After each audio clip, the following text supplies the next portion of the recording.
SCP-1281, AKA The Harbinger. Object Class Safe. Special Containment Procedures. The remains of SCP-1281 are kept at Outpost 120-09. Monitoring equipment will be installed around and within the entity in case it should ever become active again. Any proposals for study that might damage SCP-1281 might be routed through command. Description: SCP-1281 is a biomechanical entity found in the Kuiper Belt during standard containment of SCP-2362. SCP-1281 is roughly teardrop shaped with a flattened section designated as the bottom of the entity. It measures 12 meters from end to end and is 11 meters in circumference at its widest point. Opposite, there is a significant bulge, which is believed to store the majority of SCP-1281's analysis equipment. There are several dish-shaped structures on SCP-1281's surface that are presumed to be receivers for various forms of electromagnetic radiation, as well as long shaped capsules for unknown purpose. Several areas on the surface are broken, suggesting more appendages were once present. Biological components appear to have been grown over a mechanical frame, evidently designed to live in deep space. When observed, the entity seemed to have difficulty coping with temperatures much warmer than the Kuiper Belt. Its surface temperature was 50 Kelvin when first found. SCP-1281 was apparently once capable of interstellar travel, but most of its systems were damaged by an unknown event and left stranded. Dating methods that suggested it had to have been at least 1.3 billion years old, though much of that time was spent dormant. The entity was almost entirely dormant when it was found. The only signs that it was alive were ants running along its surface. Observation and experimentation showed that these were in response to radio waves. It had apparently been collecting signals for some time, but no sign of other functions could be detected until Foundation assets approached, at which point it began broadcasting. It was able to break Foundation decryption in less than one hour, at which point it began broadcasting binary signals in an attempt to communicate, starting with extremely simple mathematical concepts. However, after a report was transmitted back to Earth, it stopped broadcasting for several days. The temperature of its dorsal bulge was heated to 5 Kelvin. But during this time, apparently from processing the information. Interview log SCP-128-1-1. Hurt, can you hear me? Who? We are the SCP Foundation. We are what? Masters. No. We call ourselves humans. Harbinger. Must. Message.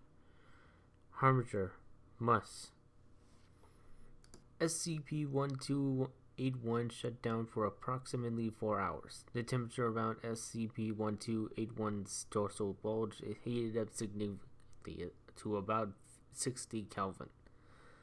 The Foundation team went to standby in the event at SCP-1281. One became hostile, while a message was transmitted back to Earth for further instructions. The O5 Council advised caution, but instead, Dr. Blue to continue attempts to communicate with an eye to bring SCP-12281 into a containment solution. Where is Harbinger? In the outer reaches of the solar system, beyond the planets. What star? We call it Sol. How long? You've been in space for about 6 revolutions around the galaxy. Are you masters? No. Message. Harbinger must tell. Mission. Harbinger must.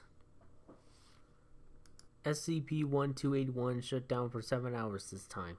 The heat was more severe, up to 70 Kelvin, and it seemed to cause some damage to the biological components of the entity. O5 Council advised against deception, as it could complicate long-term containment solutions, and because the odds of the species that created SCP-1281 when still being both able and willing to initiate hostilities were deemed low. I am not home. I am far from home. It is long. Where is home? I cannot see it. I'm afraid I don't know.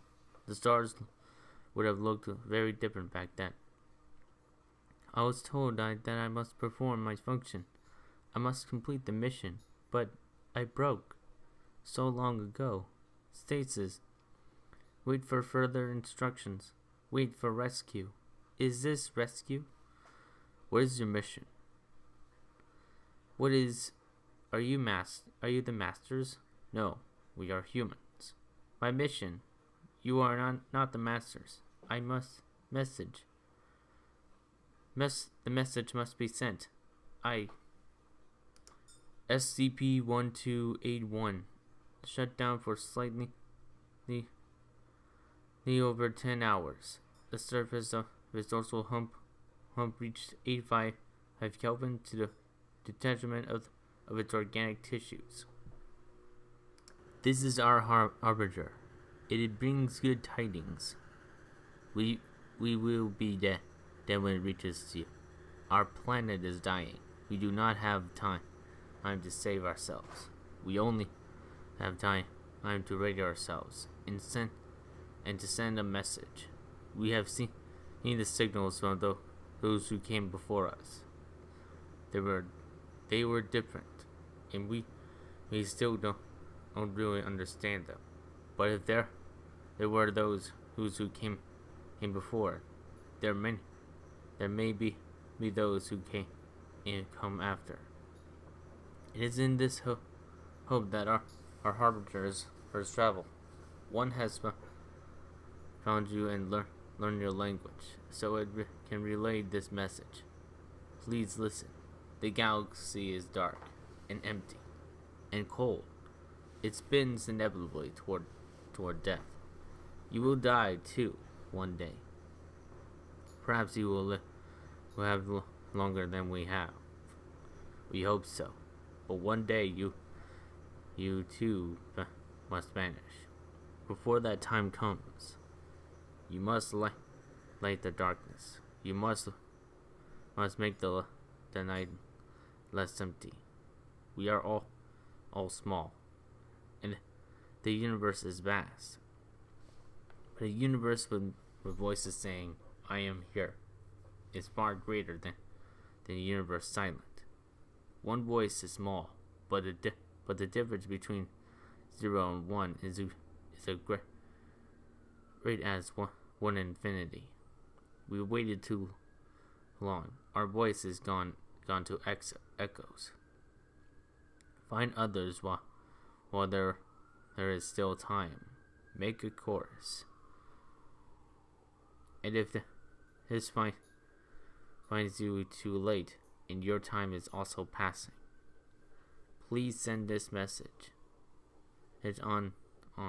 So the next voice can speak again against the darkness. SCP-12281 was when inactive for 15 minutes before its final communication. Is it done? That was the message? Yes. Was it a good message? You don't know? But you just translated it for us. I was made with the words, but I don't know what they mean. It was a very important message. Good. Mission was important. Knew it. Getting tired. Almost done. Done. Mission is done. Brain too hot. Cooling broken. Harbinger, are you? Master? Yes. Did I do well? Yes, Harbinger. Well done. Then I am well. SCP-1281's systems appeared to shut down entirely. As its radiated heat, its temperature dropped back down to 50 Kelvin. It was brought to Outpost 120-09 for study. Over the next several months, its tissues began to decay, and no further activity has been detected. Note: Dr. Bloom was reprimanded for emotional involvement and interfering with the containment of an anomalous object, and was placed in administrative leave.